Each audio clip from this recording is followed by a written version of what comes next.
அரசியல் என்ன மாற்றம் வந்துவிடப் போகிறது என்று நீ மெத்தனமாக இருந்து விடாது. உன்னை போல் 10 பேர் நினைத்து விட்டால் அதுவே மோசமான மாற்றத்தின் தொடக்கம். ஓட்டு போடுவது உன்னோட கடமை, மறக்காமல் வாக்களிக்கும். விரல்களில் மருதாணி வைத்தால் மகளிர்களுக்கு அழகு, விரல்களில் மை வைத்தால் மக்களாட்சிக்கு அழகு. மரங்களிலே வலிமையான தேக்கு, மக்களிடம் வலிமையான வாக்கு. வாக்கு போடு, நல்லாட்சி தேடும் வாக்கு, நாட்டின் எதிர்காலம். நாடு நமது கையில். நாட்டின் வளர்ச்சி, பொருளாதாரம், பாதுகாப்பு சரியான தலைவர்கள் தேர்ந்தெடுக்க வேண்டியது நமக்கு தலையாய கடமையாகும். வாக்கு போடு, நல்லாட்சி தேடும் முன்வாக்கு, நாட்டின் எதிர்காலம். ஓட்டு போடாமல் இருந்திராது, ஓட்டு போட மறந்திராது. நோட்டாவில் போட்ட நோட் ஆகிறது. வாக்களிப்பது குடிமக்கள் கடமை.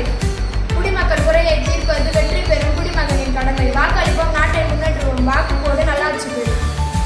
வாக்களிப்பது நமது அடிப்படை உரிமை. நல்லவர்களுக்கு வாக்களிப்பது நமது சமுதாய கடமை. 18 வயது நிரம்பிய அனைவரின் கடமை. வாக்குச்சாவடிக்கு சென்று வாக்களிப்பதே நாட்டின் வளர்ச்சிக்கு சரியான வேட்பாளரை தேர்ந்தெடுப்போம். கருப்புமை உங்கள் இடமையால் கட்டு விரலில் வரும். நீங்கள் சிந்திக்க வேண்டியது நடந்ததையும் நடந்து கொண்டு இருப்பதை. பின் உங்கள் வழக்கையால் கட்டு விரலில் கண்டிப்பாக சரியாக செயல்படும். உன் உரிமை, அதை தவறாமல் நிறைவேற்றுவார். ஓட்டு போடுவது நமது உரிமை. நாம் வாக்களிக்க மறந்தால் நாம் ஒரு அடிமை. நமது நாடு முன்னேற வேண்டும் என்றால் வாக்களிக்க மறக்காதே. நல்ல குடிமகனுக்கு அதுதான் எடுத்துக்காட்டு. ஒரு வாக்கு பெரிய மாற்றம். வாக்குரிமை பொக்கிஷம், அதை காக்கும் நிச்சயம்.